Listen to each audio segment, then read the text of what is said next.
2023년 9월 12일 화요일 돈다방 미쓰리 시작하겠습니다. 저는 돈다방 미쓰리를 집에서 녹음을 하는데요. 오늘 아침에 늘 그렇듯이 행운이가 아침 5시에 모닝콜을 해줍니다. 눈을 딱 떴는데 창밖으로 막 선선한 바람이 들어오고 기분이 좀 좋더라고요. 그래서 오늘은 좀 일찍 일어나서 좀 움직이자. 그래서 또 아침 일찍 일어나서 딱 눈에 보이는 게 뭡니까? 더러운 것들. 청소도 좀 하고, 분리수거 할 것도 좀 정리해놓고, 행운이에게 줄 수제 간식도 좀 다듬어가지고, 식초에다 이렇게 담가놓고, 이제 그런 작업들을 쭉 했어요. 청소의 마무리는 빨래잖아요.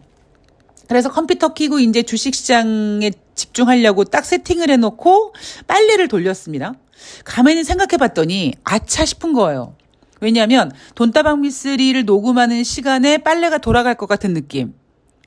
그래서 아마 여러분들은 방송 중에 미쓰리 집에 빨래가 다 됐다라는 소식을 아마 여러분들 접하게 되실 겁니다. 너무 놀라지 마시고요. 자, 오늘 돈다방 미쓰리는 9월 11일 월요일 뉴욕 증시 마감 현황을 점검해 볼 텐데 아마 여러분들께서는요. 돈다방 미쓰리를 오랫동안 들으시면 이런 생각을 하시게 될 거예요. 에이, 뻔한 얘기네.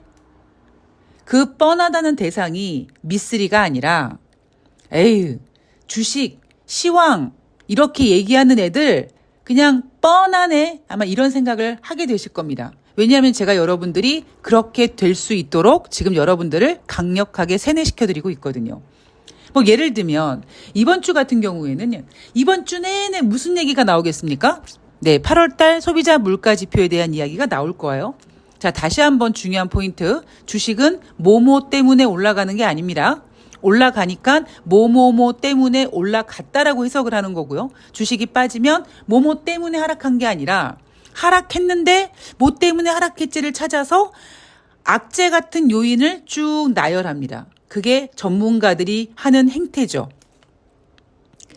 아주 미묘한 것처럼 보이지만 이 엄청난 차이를 여러분들께서 캐치하는 순간에 여러분들은 주식의 달인이 되실 수 있다는 겁니다.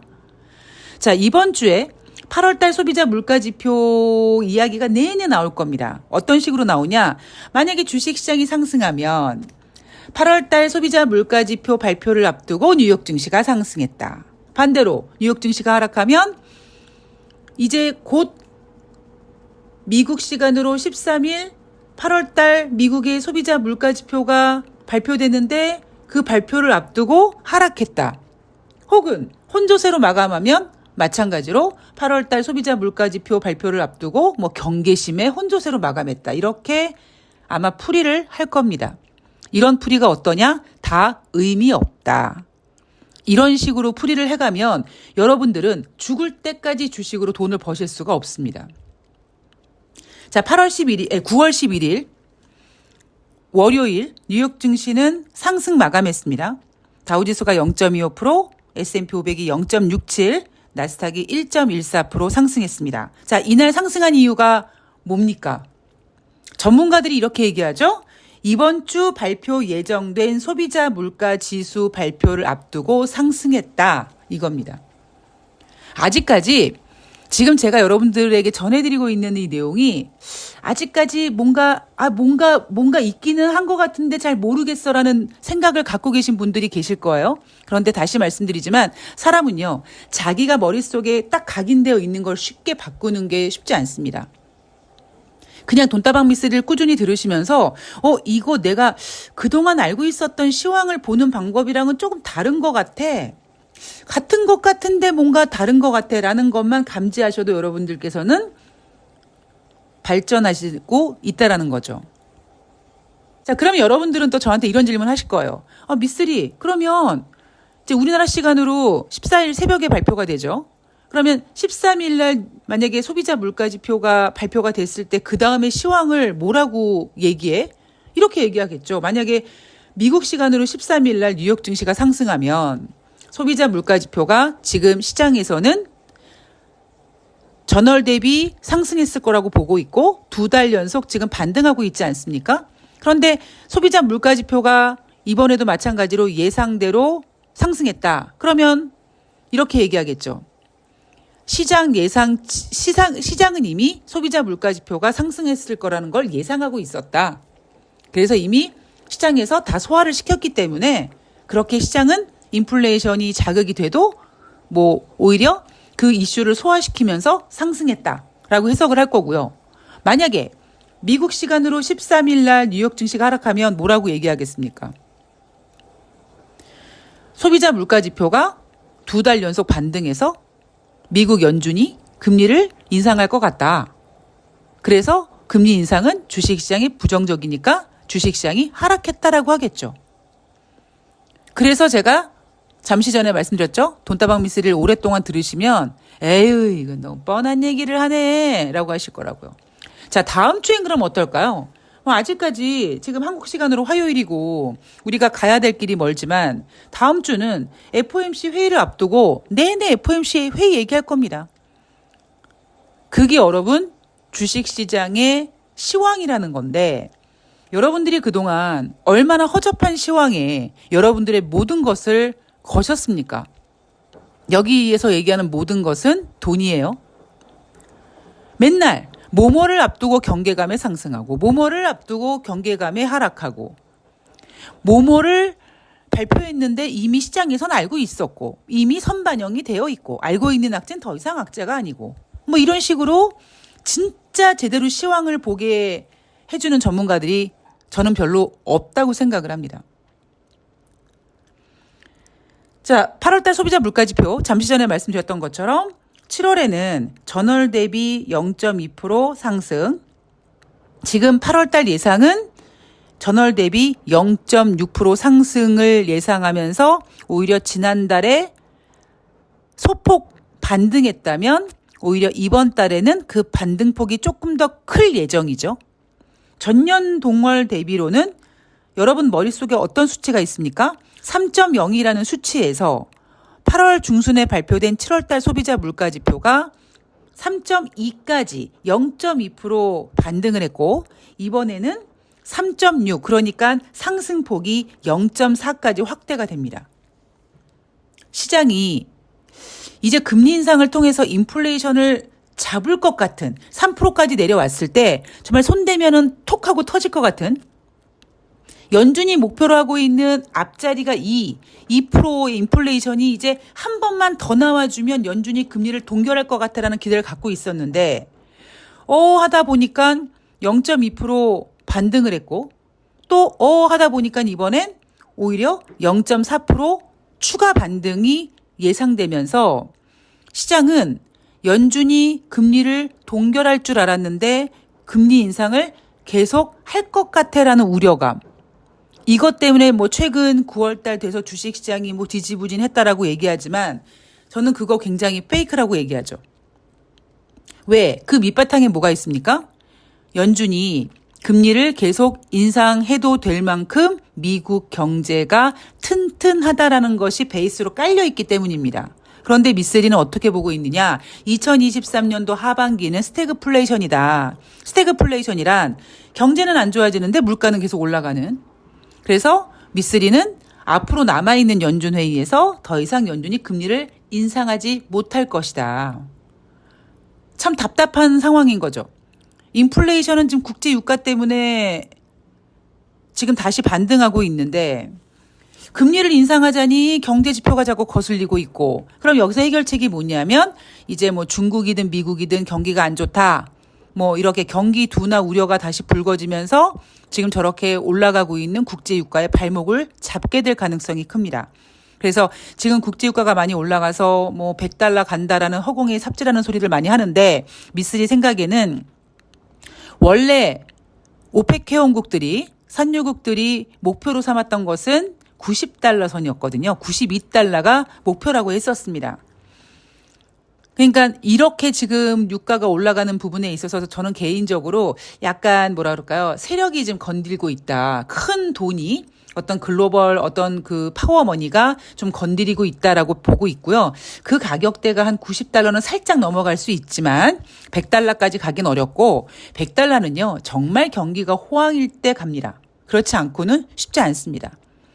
이미 돈다방 미쓰리 지금 여러분들 몇 달 들으시면서 어느 순간 여러분들 머릿속에 모눈 종이가 그려져 있고 그 모눈 종이를 통해서 미국의 경제가 좋지 않다라는 거를 여러분들께서 익히 지금 알고 계십니다. 다른 경제 지표들은 이미 많이 꺾였어요. 금리 인상을 통해서 일단 주택 가격, 주택 지표 많이 꺾였고요. 그리고 제조업 지표 많이 꺾였고요. PMI 지표 꺾였습니다. 그리고 이젠 하다 다른 경제 지표들이 좋지 않게 나왔을 때도 미국은 야 우리는 고용이 제일 좋아 고용이 좋으면 돼라고 얘기했는데 그 고용 지표조차 지금 좋게 나오고 있지 않아요. 물론 지금까지 미국은 이렇게 포장을 하고 있죠. 너무 뜨거웠던 고용이 완만해지고 있다는 개소를 하고 있습니다. 자, 9월달 FOMC 회의 이제 7일 남았습니다. 한국 시간 기준으로 7일 남았는데요. 지금 현재 9월달 금리 동결 가능성 93%. 자, 연준 위원들은 이번 달에 금리를 동결한 다음에 추가 인상이 필요한지 더 면밀히 들여다볼 가능성이 있다. 이게 뭔 개소리입니까? 그냥 들여다보는 거지 뭘 가능성이야. 연준은 지금 그렇게 볼 수밖에 없어요. 왜냐하면 여러분 잘 생각해 보세요. 작년 하반기에 75bp씩 엄청난 공격적인 금리 인상을 했습니다. 12월 달에 50bp 금리 인상했고요. 2023년도 올해 들어와서 6월 달을 제외한 모든 FOMC 회의에서 25bp씩 금리를 인상했습니다. 시장에서 투자자들은요 이렇게 얘기했어요. 야 그만 좀 해 그만 좀. 금리 동결 안 할 거야? 야 시장은 올해 상반기에 금리 동결하고 금리 이제 그만 인상하고 하반기에 이제 어느 순간에 금리를 인하하겠지라고 하고 있는데 니네 연준 왜 그래? 라고 노래를 불렀습니다만 연준은 계속 뭐라고 합니까? 아니야, 우린 갈 길이 멀어. 우리는 할 일이 많아. 여전히 갈 길이 멀어. 금리 인상 계속 해야 돼. 추가 금리 인상 필요해라고 얘기하지 않습니까? 그런데 연준이 지금 금리 인상을 하려고 모든 경제 지표를 들여다보고 베이지북을 들여다보고 하는데 얘네들도 지금 고개가 갸우뚱해지는 거예요. 진짜 미국이 경제가 괜찮으면 6월 달에 연준이 금리를 동결할 필요가 없었어요. 우리가 속담에 횃불도 당김에 빼라라는 말이 있지 않습니까? 물 들었을 때 노조라고 하지 않습니까? 그러니까 그것처럼 경제 지표가 좋으면 오히려 그 탄탄한 경제 지표를 백으로 삼아서 금리 인상을 후다닥 해버리고 딱 동결로 해버리면 깔끔하게 정리가 되는 거를 왜 연준은 6월 달에 금리를 인상하지 못했을까요? 그리고 왜 7일 뒤에 예정되어 있는 9월 달 FOMC 회의에서 연준은 지금 금리 인상을 안 하려고 할까요? 정확히는 안 하는 게 아니죠. 못 하는 거죠. 그런데 지금 당장 금리를 인상하지 않겠습니다라고 해버리면 어떤 문제가 벌어지냐면 연준이 그동안 내내 인플레이션 2%가 될 때까지 갈 길이 멀다라고 했는데 지금 인플레이션이 이렇게 반등되고 있음에도 연준이 금리를 더 이상 인상하지 않겠다라고 얘기한 거는 미국 경제가 좋지 않다라는 거를 인정하는 꼴이 되다 보니까 연준은 지금 말을 못하고 끙끙 앓고 있는 겁니다. 연준에서 인플레이션을 잡기 위해서 우리는 계속 금리 인상을 할 거야. 9월 달에 금리 인상을 동결할지 모르겠는데 그래도 우리는 남은 연준 회의에서 면밀히 경제 지표를 들여다보고 필요하면 금리 인상을 할 거야 라고 얘기를 하면 주식 시장에는 부정적인 영향을 끼칠 수 있습니다만 오히려 시장에는 어떤 경제 분위기로는 인플레이션을 약간 잡아주는 효과도 있거든요. 따라서 연준은 9월 달에 금리를 동결하고 추가 인상이 필요한지 더 면밀히 들여다볼 가능성이 있는 게 아니라 지금 연준은요 똥줄이 탔습니다. 똥줄이 탑니다. 사람이요 인생이나 주식이나 그런 게 있잖아요. 내가 계획했던 대로 딱딱 맞아 들어가면 얼마나 좋겠습니까? 그런데 그렇지 않잖아요.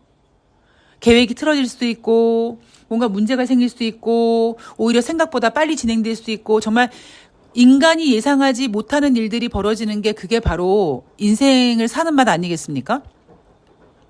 연준은요, 지금 자기네들이 생각하고 있었던 지금 플랜대로 가고 있지 않아요.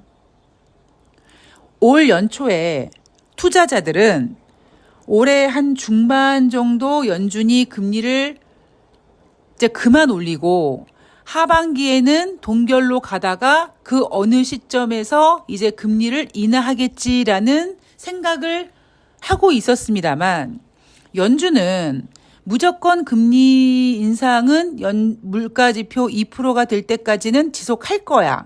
경제지표가 그때까지 받쳐줄 거야라는 시나리오를 갖고 있었는데 지금 약간 작전뻑이 난 겁니다. 금리 인상을 그렇게 해댔는데 인플레이션이 3%까지 내려왔다? 다시 반등했어요. 이거 한 달만 그런 거야? 아니에요. 이번 주에 발표 예정인 소비자 물가지표도 지금 지난달보다 오히려 더 상승할 가능성이 있습니다. 그래서 연준이 지금 상당히 똥줄 탔어요. 자, 2달 연속 CPI 반등하고 있죠. 국제유가 상승하고 있죠. 국제유가에 대해서는 잠시 전에 말씀을 드렸습니다. 자, 11월 달까지 금리 동결 가능성 54.5%. 11월 달까지 11월에 한 25bp 금리 인상 가능성 42.6%.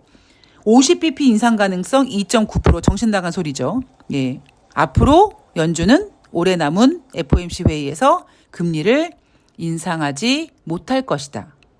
아마 조심스럽게 제가 이제 10월 달부터 내년도 증시 전망을 돌입을 하는데 어쩌면 내년 상반기에는 금리를 인하를 할 수도 있어요. 근데 다시 말씀드리지만 금리를 인하한다라는 것은 연준이 금리를 인하할 수밖에 없게끔 어떤 경제를 흔드는 문제가 발생이 되던 아니면 그러니까 미국의 경제 지표가 크게 훼손이 되던 뭐 그런 어떠한 이제 경기가 확실히 누가 봐도 둔화됐다라는 거를 인정하는 시점이 오고 그때 연준은 다시 이제 금리를 인하하는 카드를 만지작만지작 거리게 되지 않을까.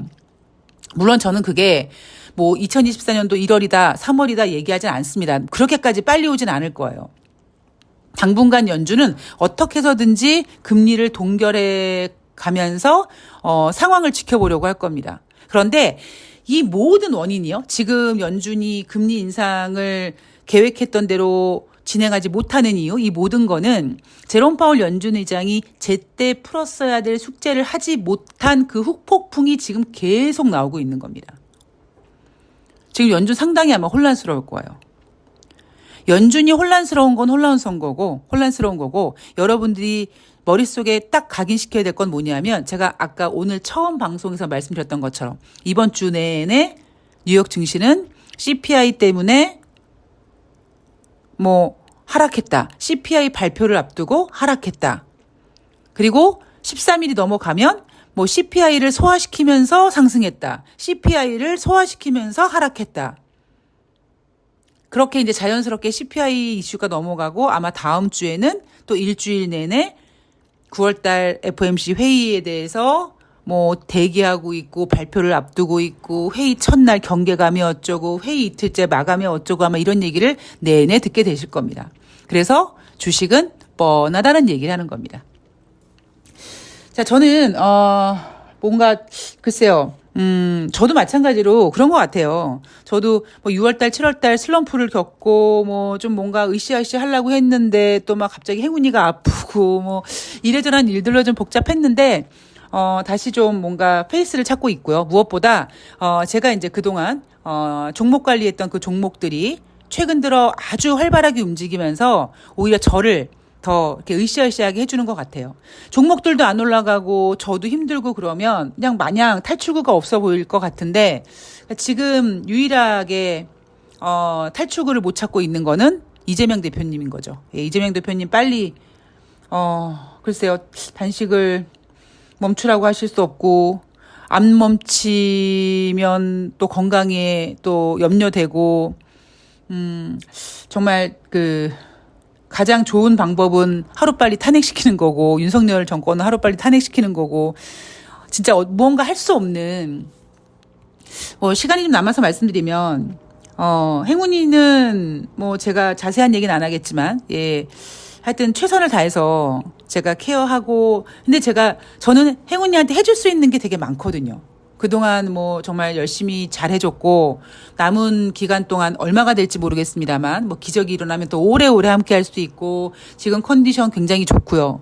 정말 제 지갑은 탈탈 털리지만 할 수 있는 모든 걸 다 해주고 있습니다. 그런데 너무나 속상한 거는 이재명 대표님께는 뭐 한낱 제가 뭐 해드릴 수가 있는 게 없다라는 거죠. 물론 저뿐만이겠습니까? 아마 많은 지지자분들, 많은 측근들조차도 이재명 대표님에게 무언가를 해드릴 수 없다라는 거, 그냥 마음속으로 간절히 기도하고, 어제 방송에서 야수님이, 새날 방송에서 야수님이 그런 얘기 했잖아요. 이렇게 기도하는 거, 이렇게, 약간 무뚝뚝한 경상도 남자이기 때문에 그런 거 좀 잘 그랬는데, 그러니까 이제 야수님도 간절해지더라. 그러니까 기도하는 그 마음을 읽게 되고 같이 기도하게 되더라. 이런 얘기 하지 않으셨습니까? 그러니까 그런 것처럼, 제가 지금 가장 속상한 게 그런 것 같아요. 뭔가 해줄 수 있는 방법이 있다면 그게 뭐가 됐든 시도할 수 있는데 지금 제가 너무 속상하고 너무 화가 나는 거는 해드릴 수 있는 게 아무것도 없다. 진짜 간절함으로 응원해주고 건강해지지 않게 그리고 빨리 우리가 원하는 그 날들이 빨리 오기를 그냥 간절히 기도하는 것밖에 없기 때문에 그 부분이 살짝 좀 속상하네요. 자, 그러나 우리는 그날이 올 때까지 열심히 최선을 다해서 돈을 벌고요. 주식은 뭐 지금 당장 돈을 버는 게 아니라 제대로 배워서 내가 꾸준히 치매가 걸리기 전까지 정신이 있으면 돈을 벌 수 있는 아주 멋진 투자 프로그램이 주식이니까 하나씩 배워간다는 마음으로 좀 긴 시선으로 호흡을 길게 하고 지금은 당장 힘들지만 언젠가 찾아올 그 좋은 날을 아주 행복하고 좋은 날을 오늘보다 더 좋은 날을 위해서 우리 화이팅 해봤으면 좋겠습니다. 자, 오늘 좋은 하루 되시고요. 저는 내일 방송에서 다시 찾아뵙도록 하겠습니다. 고맙습니다.